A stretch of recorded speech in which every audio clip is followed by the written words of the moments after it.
Hello students, आज की class में हम पढ़ेंगे डिसोल्यूशन ऑफ पार्टनरशिप फर्म का पॉइंट रियलाइजेशन अकाउंट। तो हमें अकाउंटिंग करनी है डिसोल्यूशन के टाइम पे सबसे पहला काम होता है रियलाइजेशन अकाउंट प्रिपेयर करना। अब रियलाइजेशन अकाउंट होता क्या है, देखिए एक ऐसी जगह जहां पे सारे एसेट्स को ले आओ, सारी लायबिलिटीज को आप अपने लाओ और इसके बाद एसेट को यहां से सेल करके लायबिलिटीज का क्या कर दो, पेमेंट कर दो। ये एक ऐसा अकाउंट होता है जिसमें अपने बिजनेस के, जो हमारा बिजनेस है यानी फर्म है, उस फर्म के सारे एसेट्स को लाते हैं, सारी लायबिलिटीज को रखते हैं वहां पे, यहां से एसेट्स को हम सेल कर देते हैं, पैसा मिलता है और लायबिलिटी का हम पेमेंट करते हैं। वो होता है हमारा रियलाइजेशन अकाउंट। इसको कैसे प्रिपेयर करना है और इसकी एंट्री कैसे करनी है वो बहुत ही सिंपल तरीके से हम इस क्लास में पढ़ेंगे। तो स्टार्ट करते हैं अपना रियलाइजेशन अकाउंट और साथ साथ में हर एक पॉइंट की एंट्री भी देखते जाएंगे कि क्या एंट्री होगी। तो सबसे पहला काम रियलाइजेशन में होता क्या है कि आपने बैलेंस शीट देखी, ठीक है, तो बैलेंस शीट में जितने भी एसेट्स आपको दिए हैं उन सारे एसेट्स को आप रियलाइजेशन अकाउंट के डेबिट साइड में लाके रख दोगे। इकट्ठा कर रहे हैं सारी एसेट्स लायबिलिटीज को क्योंकि सेल और पेमेंट करना है, तो सारे एसेट्स को आप लेके आओगे कहां पे, रियलाइजेशन अकाउंट के डेबिट साइड में। अब उन सारे एसेट्स में कुछ एसेट्स ऐसे होते हैं जिनको नहीं लिखना होता है। अब कौन कौन से ऐसे एसेट्स हैं वो भी देख लेते हैं। यहाँ पे क्या लिखेंगे, टू सन्ड्री एसेट्स। तो जैसे टू सन्ड्री एसेट्स लिखा तो सन्ड्री एसेट्स का मतलब क्या है कि आपके पास लैंड है तो टू लैंड, बिल्डिंग है तो टू बिल्डिंग, मशीनरी है तो टू मशीनरी, स्टॉक है तो टू स्टॉक, ऐसे हमको लिखना है। सारे एसेट्स को हम रिकॉर्ड करेंगे। टू डेटर्स, अब एक बात ध्यान रखना, ठीक है, कि ये जो डेटर्स रिकॉर्ड होगा ये अपनी फुल वैल्यू पे रिकॉर्ड होगा। जैसे आपको बैलेंस शीट में दिया होगा डेटर्स, मान लीजिए यहाँ पे कोई वैल्यू दे रखी है, इसमें से लेस होगा प्रोविजन फॉर डाउटफुल डेब्ट, प्रोविजन फॉर डाउटफुल डेब्ट, इसमें से माइनस करके फिर आपको बैलेंस शीट में लिखा हुआ है। तो इस वैल्यू को हमें नहीं रिकॉर्ड करना है, हम डेटर की कौन सी वैल्यू को रिकॉर्ड करेंगे, इस वैल्यू को जो फुल वैल्यू है। तो सर ये प्रोविजन फॉर डाउटफुल डेब्ट का क्या करेंगे, तो इस प्रोविजन फॉर डाउटफुल डेब्ट को आप रियलाइजेशन अकाउंट के क्रेडिट साइड में लिखोगे। क्या लिखा, by provision on any asset, किसी भी एसेट, डेटरी भी एसेट से हो सकता है कि आपको बिल्डिंग दे रखा हो बैलेंस शीट में और बिल्डिंग पे भी लेस हो क्या, प्रोविजन फॉर डेप्रीशिएशन। तो प्रोविजन फॉर अगर डेप्रीशिएशन लेस है तो जब हम एसेट्स को डेबिट में ट्रांसफर करेंगे यानी बिल्डिंग को, तो इसकी फुल वैल्यू पे ट्रांसफर करेंगे और प्रोविजन फॉर डाउटफुल डेब्ट को हम कहां पे लिख लेंगे, रियलाइजेशन अकाउंट के क्रेडिट साइड में। जितनी भी लायबिलिटीज है वो सारी यहाँ पे रिकॉर्ड होंगी, लेकिन एक चीज का ध्यान रखना कि लायबिलिटीज का तो पेमेंट होगा, लेकिन ये जो प्रोविजन फॉर डाउटफुल डेब्ट है, और एक चीज और लायबिलिटी साइड में आती है इन्वेस्टमेंट फ्लक्चुएशन रिजर्व, इन दो लायबिलिटीज का पेमेंट कभी नहीं किया जाता क्योंकि ये पेबल अमाउंट होते ही नहीं है, ठीक है, कि इनका किसी को पैसा देना हो। तो ये चीज ध्यान रखिएगा।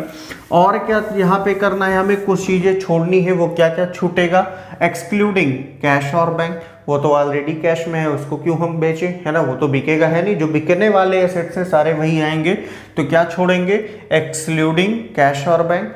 फिक्सिशियस एसेट्स जैसे आपके एडवर्टाइजमेंट सस्पेंस होते हैं, debit balance of profit loss account, balance sheet के एसेट्स में प्रॉफिट लॉस है, बैलेंस शीट के एसेट साइड में आपको पार्टनर का कैपिटल या करेंट अकाउंट मिलता है, उस साइड में किसी पार्टनर का लोन मिलता है, तो उसे हम यहाँ पे रिकॉर्ड नहीं करेंगे, ठीक है, ये ध्यान रखिएगा। तो सर इसकी एंट्री क्या करेंगे, तो एंट्री देख लो बेटा, क्या करेंगे, इसको बोलते हैं फॉर क्लोजिंग एसेट्स अकाउंट। जितने भी एसेट्स हैं उन सारे एसेट्स के अकाउंट को क्लोज करेंगे और उसकी एंट्री होती है realisation account debit, realisation account debit to all assets account. जितने भी एसेट्स होंगे उन सारे एसेट्स को क्रेडिट कर देंगे इंडिविजुअली और पैसा सबका जोड़ के रियलाइजेशन अकाउंट में कर देंगे डेबिट, ठीक है। फिर दूसरी चीज़ क्या करनी है हमको, हमें जितनी भी लाइबिलिटीज़ हैं सारी लाइबिलिटीज़ को रियलाइजेशन अकाउंट के क्रेडिट साइड में रिकॉर्ड करना है बाई सन्ड्री लाइबिलिटीज़। तो इसमें भी कुछ ना कुछ छूटेगा, क्या छूटेगा वो भी देखते हैं। Excluding credit balance of profit loss, अगर बैलेंस शीट की लाइबिलिटी साइड में प्रॉफिट लॉस है, क्योंकि वो एसेट्स है नहीं, वो लाइबिलिटी है नहीं, वो पे होगा नहीं। इसके बाद रिजर्व्स है, रिजर्व वो तो प्रॉफिट का ही पार्ट होता है, amount set aside out of profit, profit से निकाला गया पार्ट, तो वो भी पार्टनर में बट जाएगा, लेकिन वो कभी भी जो है पे नहीं होना होता, ठीक है। फिर workman compensation reserve after claim.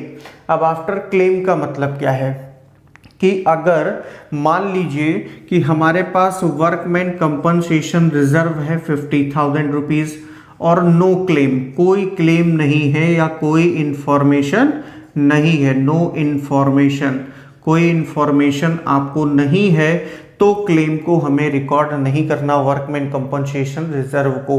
तब ये उस कंडीशन में पूरा का पूरा पैसा पार्टनर में डिस्ट्रीब्यूट होगा, कभी भी यहाँ पे रिकॉर्ड नहीं करेंगे। लेकिन मान लीजिए कि क्लेम कितना हो जाए, क्लेम हो जाए 40,000 रुपीज़ का, तो जितना क्लेम हुआ है उतना पैसा यहाँ पे बाई वर्कमैन कंपनसेशन रिजर्व करके रिकॉर्ड किया जाएगा। इसीलिए लिखा workman compensation reserve after claim क्या होगा, एक्सक्लूडिंग होगा, यानी छोड़ दिया जाएगा। क्लेम के बाद जितना पैसा बचा हो छोड़ दो। तो 50,000 था हमारे पर रिजर्व, 40,000 का क्लेम हुआ, तो 40,000 तो यहाँ पे रिकॉर्ड कर लिया जाएगा, लेकिन 10,000 छोड़ देंगे। तो 10,000 को क्या करेंगे, इसे पार्टनर में हम बांट देंगे, ठीक है। या मान लो कि क्लेम आपका कितना हो जाए, क्लेम कितना हो जाए, क्लेम आपका हो जाए 60,000, तो जितना क्लेम होगा उतना तो हमें रिकॉर्ड करना ही है। वर्कमैन कंपनसेशन रिजर्व 50,000 था, तो 50,000 वर्कमैन कंपनसेशन रिजर्व हम पूरा रिकॉर्ड करेंगे। लेकिन जब इसका पेमेंट करना होगा वर्कमैन कंपनसेशन क्लेम का, तो हम पूरा का पूरा पे करेंगे 60,000 रुपीज़। यहाँ पे हमें इससे कोई मतलब नहीं होता कि कोई लाइबिलिटी 10,000 की थी 20,000 पे किया, 10,000 की थी कि 8,000 पे किया, या 10,000 का है तो 10,000 ही पे किया, इससे हमें कोई लेना देना नहीं। सीधी सी बात, यहाँ पे कोई नफा नुकसान नहीं देखना, जितने में पेमेंट करना है कर देंगे, लिखा होगा, ठीक है। अगर नहीं लिखा है तो लाइबिलिटी तो फुल वैल्यू पे जितनी होगी पे कर देंगे, वहाँ पे हमें प्रॉफिट लॉस नहीं देखना होता। अब इसके बाद आगे बढ़ें तो और क्या हमें छोड़ना है, पार्टनर्स कैपिटल अकाउंट या करेंट अकाउंट और लोन फ्रॉम पार्टनर। पार्टनर से अगर कोई लोन लिया है लाइबिलिटी साइड में लिखा हुआ तो उसे छोड़ेंगे, बाकी सारे लाइबिलिटीज को हम यहाँ पे रिकॉर्ड करेंगे। तो ये तो आपका बेसिक हो गया यहाँ तक, एसेट्स और लाइबिलिटी को ट्रांसफर करना। और लाइबिलिटी के अकाउंट को जब क्लोज करेंगे तो रियलाइजेशन के किस साइड में है, क्रेडिट में, तो रियलाइजेशन क्रेडिट होगा। और ऑल लाइबिलिटीज में उन लाइबिलिटीज को छोड़ के जिनके बारे में आपको अभी बताया गया, टू रियलाइजेशन अकाउंट, ये एंट्री हो जाएगी। इसके बाद अब ये इतना कॉमन है, एग्जाम में कम से कम इतना तो करके ही आओगे, ठीक है, कि एसेट्स और लाइबिलिटी को कैसे ट्रांसफर करते हैं, क्योंकि एग्जाम में तो आपको स्टेप मार्किंग मिलनी है। अगर आपको नहीं भी समझ में आता है कि हाँ कैसे हमें बाकी चीजें लिखनी, तो कम से कम इतना करके जरूर आना आप लोग, ठीक है।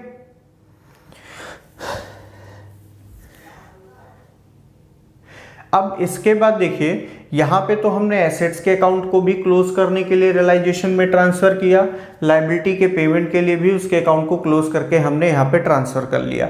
अब इसके बाद क्या करेंगे भाई, एसेट्स और लाइबिलिटी के अकाउंट को क्लोज तो कर दिया, अब अगला काम स्टार्ट होता है एसेट्स को बेचने का। अब एसेट्स को हम बेचेंगे, तो बेचने का मतलब रियलाइज करेंगे एसेट्स को। तो क्या होगा कि मान लो तो रियलाइजेशन 3 तरीके से होता है। कैसे होता है, 3 टाइप से होता है रियलाइजेशन। कैसे, एक तो भैया पैसा लेके हमने सेल कर दिया एसेट्स को, दूसरा होता है कि सेल नहीं किया, उसी में से किसी एक पार्टनर ने कहा कि फर्म आप बंद ही कर रहे हो, बंद ही हो रहा है, तो ये एसेट्स बेचोगे क्या, हम ही को दे दो भाई, जो पैसा बनेगा हमसे ले लेना। और तीसरा तरीका होता है कि भाई हम किसी का पैसा उधार है, कोई हमारा क्रेडिटर है और उसको हम पैसा नहीं दे पाएंगे, या वो कहता है कि भाई पैसा क्यों दोगे, आप अपना सामान बेच ही रहे हो तो वो हमको देते जाओ। तो 3 तरीके से होगा। पहला कैश में रियलाइजेशन होगा, दूसरा एसेट्स कोई पार्टनर टेक ओवर करेगा, और तीसरा पेमेंट हम क्रेडिटर को करेंगे किसके थ्रू, एसेट्स के थ्रू। तो उन तीनों कंडीशंस में क्या क्या करना है, तो जब कैश में रियलाइज होगा तो बाई कैश और बैंक अकाउंट लिखेंगे कैसे, ऐसे लिखा हमने बाई कैश और बैंक अकाउंट। मान लो स्टॉक रियलाइज हुआ तो इसके अंडर स्टॉक को लिखेंगे जिस वैल्यू पे रियलाइज हुआ हो, बिल्डिंग रियलाइज हुआ बिल्डिंग को लिखेंगे, ठीक है। और इसके बाद मशीनरी को भी सेल किया कैश में तो मशीनरी को भी लिखेंगे, डेटर भी रियलाइज हुआ तो डेटर्स को भी लिखेंगे, गुडविल भी रियलाइज हो जाता है, ये भी बिजनेस का एसेट्स ही होता है तो गुडविल रियलाइज हुआ, सबको जोड़ के ही हम अमाउंट के कॉलम में रिकॉर्ड करेंगे, ठीक है, ये चीज ध्यान रखिएगा।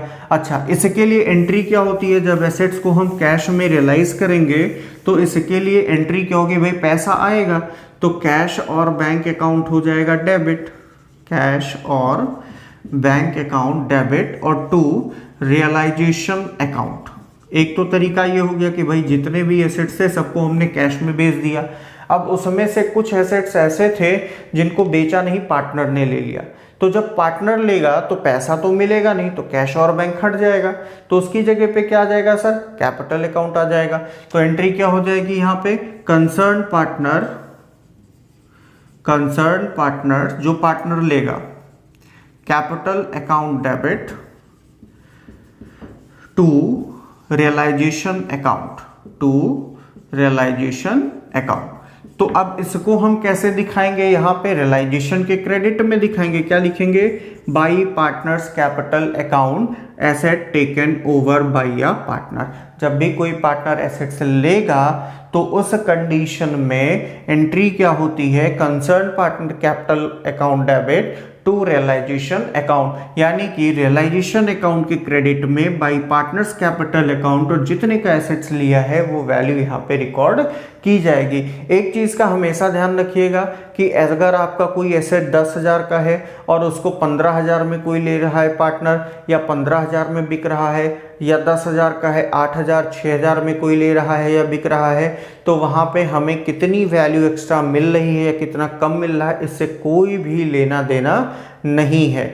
ये हमेशा ध्यान रखिएगा कि एसेट्स की वैल्यू घटी बढ़ी वो सब भूल जाइए, जितने का था हमने लिख रखा, पहले ट्रांसफर किया, अब जितने में बिक रहा है हम वो वैल्यू लिखेंगे, उसके अलावा हमें कुछ और नहीं लिखना है। अब हम बात करते हैं तीसरे कंडीशन की, जब भी कोई क्रेडिटर एसेट्स लेगा तो उतने वैल्यू की एंट्री नहीं होगी जितनी वैल्यू के पेमेंट के लिए उसने एसेट्स लिया, ना तो एसेट्स देने की एंट्री होगी और ना उस क्रेडिटर के पेमेंट की एंट्री की जाएगी, ये चीज ध्यान रखिएगा। तो बहुत सिंपल तरीके से पता चला कि क्रेडिट में क्या लिखना है, सारी लायबिलिटीज को किसको किसको छोड़ के, भाई प्रॉफिट लॉस के बैलेंस को छोड़ दो, वर्कमैन कंपनसेशन रिजर्व क्लेम जितना हुआ है उतना लिखेंगे, यानी वर्कमैन कंपनसेशन रिजर्व जितना है उसमें से जितना क्लेम हुआ उतना लिखेंगे, और उसके बाद अगर रिजर्व बच रहा है तो उसको छोड़ देंगे। इसके बाद पार्टनर का कैपिटल अकाउंट है, पार्टनर का लोन अकाउंट है, वो रिकॉर्ड नहीं होगा, रिजर्व अगर कोई जनरल रिजर्व है तो वो भी रिकॉर्ड नहीं होगा, बाकी सारी लायबिलिटीज रिकॉर्ड करेंगे। और क्या आता है क्रेडिट में, एसेट्स को बेचते हैं उसको लिखते हैं बाई कैश और बैंक, जो जो एसेट्स बेचा है उसको लिखेंगे, उसकी वैल्यू लिखेंगे। फिर बाई पार्टनर्स कैपिटल अकाउंट, अगर कोई पार्टनर एसेट्स ले लेता है तो उसको लिखेंगे। अब देखो सारे अकाउंट को क्लोज कर लिया, एसेट्स को बेच लिया, अब भैया लायबिलिटी का पेमेंट भी कर दो। तो पेमेंट करेंगे तो डेबिट साइड में टू कैश और bank account amount paid for discharging liability, किसी भी लायबिलिटी का पेमेंट करने के लिए। अब एक पॉइंट यहाँ पे ध्यान रखिएगा कि अगर हम लायबिलिटी का पेमेंट करते हैं तो लायबिलिटी के पेमेंट के लिए कोई इंफॉर्मेशन हमको दिया हो या ना दिया हो, ठीक है, उससे कोई मतलब नहीं है। जितनी अगर इंफॉर्मेशन है तो ठीक है, जितना बोला है उतना पे कर देंगे। अगर इंफॉर्मेशन हमारे पास नहीं है तो जितनी वैल्यू लायबिलिटी की होगी, जितना अमाउंट होगा हम पूरा का पूरा पे कर देंगे, उसमें से कुछ भी बचा के नहीं रखेंगे कि हाँ हम कम या ज़्यादा पे करें। तो ये चीज़ हमेशा ध्यान रखिएगा। तो रियलाइजेशन अकाउंट के डेबिट में क्या लिखेंगे, टू कैश और बैंक, जिस जिस लायबिलिटी का पेमेंट किया, अगर एक्सपेंस का पेमेंट किया तो उसको भी लिख लेंगे, और टोटल करके हम यहाँ पे रिकॉर्ड करेंगे। तो इसकी एंट्री क्या हो जाएगी, realisation account debit, realisation account debit to cash और बैंक अकाउंट। यहाँ पे टोटल वैल्यू लिखी जाती है, ये ध्यान रखिएगा। फिर इसके बाद भाई जैसे एसेट्स कोई पार्टनर ले सकता, हो सकता है कोई पार्टनर बोल दे कि ठीक है भाई ये लायबिलिटी छोड़ दो, इसका पेमेंट हम कर देंगे। तो अगर कोई पार्टनर लायबिलिटी का पेमेंट करने के लिए एग्री होता है तो उस कंडीशन में उसका कैपिटल अकाउंट किधर आ जाएगा, रियलाइजेशन अकाउंट के डेबिट में, और भी कई चीज़ों के लिए आएगा, जैसे liabilities taken over by a partner, liability ले, और any expenses paid by him. अगर फर्म के बिहाफ पे कोई पेमेंट कर देता है तो उसकी एंट्री आएगी, और रेमुनरेशन पेबल टू हिम, या कोई उसको रेमुनरेशन दिया जाता है तो उसका कैपिटल अकाउंट यहाँ पे डेबिट में आएगा। और इसके लिए एंट्री क्या हो जाएगी, अगर कोई पार्टनर लायबिलिटी ले तो उसके लिए realisation account debit to concern partner capital account, concern partners capital account, ये हो जाएगा। अब इसके बाद एक चीज़ ध्यान रखिएगा, ये हमने सिर्फ लायबिलिटी लेने के लिए बताया है कि अगर कोई पार्टनर लायबिलिटी पे करने के लिए एग्री होता है तो ऐसे कंडीशन में क्या एंट्री करनी है और क्या लिखना है। बाकी एक्सपेंसेस के लिए कई सारी एंट्रीज हैं, तो एक्सपेंसेस के लिए अभी हम आपको अलग से एंट्री बताएंगे। अब आगे देखते हैं क्या होगा कि अगर दोनों साइड का हम टोटल करें, क्रेडिट का टोटल ज़्यादा है और डेबिट का टोटल कम है, तो इधर भाई सेल का पोर्शन आया था, जो पेमेंट हमको मिला है, जो हमने बेचने से पैसा मिला, और डेबिट में तो सारे पेमेंट हमने दिखाए हैं। तो अगर क्रेडिट का टोटल ज़्यादा है और डेबिट का टोटल कम है तो बैलेंसिंग फिगर आएगा डेबिट साइड में, तो इसको क्या बोलेंगे, gain transfer to capital account, यानी ये गेन को प्रेजेंट करेगा कि भाई बिका ज़्यादा में और पेमेंट हमको कम करना पड़ा, तो फायदा हमारा हुआ, तो वो किसको मिल जाएगा, पार्टनर्स को मिल जाएगा। क्या हो जाएगा यहाँ पे, gain transfer to partners capital account. जैसे सपोज दो पार्टनर हैं एक्स और वाई, इनके रेशियो में इसे बांट देंगे हम, जो भी बैलेंसिंग फिगर आएगा। कभी डेबिट का टोटल ज्यादा आया, क्रेडिट का कम, तो by loss transfer to partners capital account ratio में बांट देंगे। तो एंट्री इसके लिए क्या होगी, एक्सपेंसेस की एंट्री अभी अलग से बता रहे हैं, ठीक है। ये समझ लो कि अगर कैश में एक्सपेंस का पेमेंट किया तो रियलाइजेशन डेबिट टू कैश और बैंक, अगर किसी पार्टनर ने पे कर दिया तो realisation debit to concern partner capital account, ठीक है। या कोई उसको रेमुनरेशन पार्टनर को मिल रहा है तो भी realisation account debit to concern partner capital account हो जाएगा। लायबिलिटी लेगा तो भी ये एंट्री करनी है। अब अगर मान लो गेन हुआ तो गेन को डिस्ट्रीब्यूट करने की एंट्री क्या होगी, realisation account debit to partners capital account, partners capital account, उनके रेशियो में इस गेन को हम डिस्ट्रीब्यूट कर देंगे, ये एंट्री हो जाएगी, ठीक है। तो अब हम देखते हैं कि एक्सपेंसेस के लिए क्या एंट्री होनी है, और एक्सपेंसेस की एंट्री बताने के बाद ये इस क्लास को हम यहीं पे ख़त्म करेंगे, क्योंकि पहले आप इसको अच्छे से समझ लो, उसके बाद हम इसके प्रैक्टिकल प्रॉब्लम को करवाएं, जिसमें जर्नल एंट्री भी होगा और रियलाइजेशन अकाउंट भी होगा। तो अब देखते हैं हम कि एक्सपेंसेस के लिए क्या क्या एंट्री होती है और क्या क्या कंडीशंस हो सकते हैं। अब इसके बाद देखिए रियलाइजेशन एक्सपेंस के लिए स्पेशली एंट्री क्या होती है वो देखते हैं। तो रियलाइजेशन एक्सपेंसेस के लिए यहाँ पे हमने एक अकाउंट भी बना लिया है। जैसे रियलाइजेशन अकाउंट में टू बैंक लायबिलिटीज का पेमेंट, एक्सपेंस का पेमेंट हम दिखाते हैं। टू पार्टनर्स कैपिटल अकाउंट, अगर कोई पार्टनर लायबिलिटी ले लेता है तो टू पार्टनर कैपिटल अकाउंट, कोई पार्टनर एक्सपेंस फर्म के बिहाफ पे करता है तो टू पार्टनर्स कैपिटल अकाउंट। तो एक्सपेंसेस के लिए क्या क्या लिखा जाएगा और किस में हम लिखेंगे वो भी देखते हैं। तो पहला है realisation expenses borne and paid by the firm, यानी खर्चा भी फर्म का और पे भी फर्म ही करेगा। तो एंट्री क्या हो जाएगी, realisation account debit to cash और बैंक अकाउंट, यानी कि जब रियलाइजेशन अकाउंट बनाएंगे तो इसको हम किस में लिखेंगे, बैंक अकाउंट में, ठीक है। एक्सपेंसेस रियलाइजेशन एक्सपेंसेस करके लिख देंगे।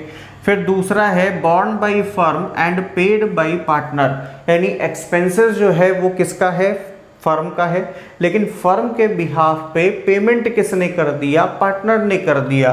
तो एंट्री क्या हो जाएगी, realisation account debit to partners capital account, यानी कि जब रियलाइजेशन अकाउंट बनाएंगे तो टू पार्टनर्स कैपिटल अकाउंट लिखेंगे, एक्सपेंसेस पेड लिख के कि एक्सपेंसेस पार्टनर ने पे किया है, ठीक है। फिर इसके बाद remuneration paid to partner for the solution but expenses paid by firm on behalf of the partner. तो एक बात ध्यान रखिएगा कि रेमुनरेशन दो तरीके से पार्टनर को दिया जाता है। एक तो सिर्फ और सिर्फ डिसोल्यूशन का काम कर दो, यानी फर्म को डिसॉल्व कराने का काम, आप एसेट्स को बेचो, लायबिलिटी का पेमेंट कर दो, बस इतना काम, उसके लिए आप कुछ पैसा ले लो, बाकी आपको खर्चों से कोई मतलब नहीं। और एक होता है कि आप इतना पैसा फिक्स अमाउंट, एक फिक्स अमाउंट आप हमसे ले लो, फर्म के एसेट्स और लायबिलिटीज को बेच दो, एसेट्स को बेचो और लायबिलिटी का पेमेंट कर दो, जो भी उसमें आपका खर्चा लगेगा वो खर्चा भी आप खुद देखोगे, हमसे बस एक फिक्स अमाउंट ले लो। तो इस कंडीशन में क्या होगा, तो अगर खर्चा कोई पार्टनर पे कर देता है, उसको रेमुनरेशन मिला, वो एक्सपेंसेस को भी बेयर कर रहा है, तो अगर उसे रेमुनरेशन मिला और एक्सपेंस को उसने खुद पे किया तो एक्सपेंस को लिखने की जरूरत नहीं है, रेमुनरेशन जो उसको पे होगा उसके लिए एंट्री हो जाएगी realisation account debit to partners capital account. लेकिन अगर वो एक्सपेंस का पेमेंट नहीं करता है और उसके बिहाफ में फर्म पेमेंट कर दे एक्सपेंसेस का, तो एंट्री क्या हो जाती है, partners capital account debit to cash और बैंक अकाउंट। यानी रेमुनरेशन मिलेगा तो भी हम लिखेंगे टू पार्टनर्स कैपिटल अकाउंट, और अगर फर्म उसके बिहाफ में पेमेंट कर देता है तो पार्टनर्स कैपिटल अकाउंट डेबिट कर देंगे और टू कैश और बैंक क्रेडिट कर देंगे, यानी उसके कैपिटल अकाउंट में डेबिट करेंगे कैश और बैंक को, अगर फर्म पार्टनर के बिहाफ में कोई खर्चा पे करता है तो। दूसरी चीज कि भाई पार्टनर को तो रेमुनरेशन मिलेगा, लेकिन उसको सिर्फ सेल करना है और पेमेंट करना है, यानी एसेट्स को बेच दे और लायबिलिटी का पेमेंट कर दे, खर्चे से उसे कोई मतलब नहीं है, तो रेमुनरेशन के लिए एंट्री हो जाएगी realisation account debit to partners capital account, यानी कि इसको लाके हम इसमें लिखेंगे टू पार्टनर्स कैपिटल अकाउंट में। अब पार्टनर्स में जो उसका नाम होगा वो नेम लिख देंगे यहाँ पे, और एक्सपेंसेस को हम बैंक में लिखेंगे realisation account debit to cash और बैंक अकाउंट। ठीक है, तो ये एंट्री हो जाएगी रियलाइजेशन एक्सपेंस के लिए, और उसको हम कैसे दिखाएंगे रियलाइजेशन अकाउंट में, वो हो गया। अब अगली क्लास में हम जर्नल एंट्रीज करेंगे रियलाइजेशन से रिलेटेड, और हम रियलाइजेशन अकाउंट भी प्रिपेयर करेंगे।